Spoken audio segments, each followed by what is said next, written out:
naturally people like to run gambling casinos where other people lose.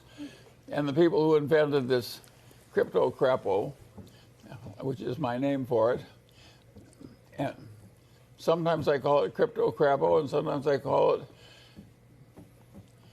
well, crypto shit. And it's just ridiculous that anybody would buy this stuff. And it isn't.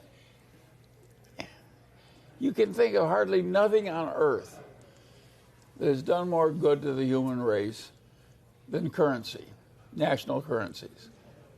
They were absolutely required to turn man from a goddamn successful ape into modern successful humans in human civilization.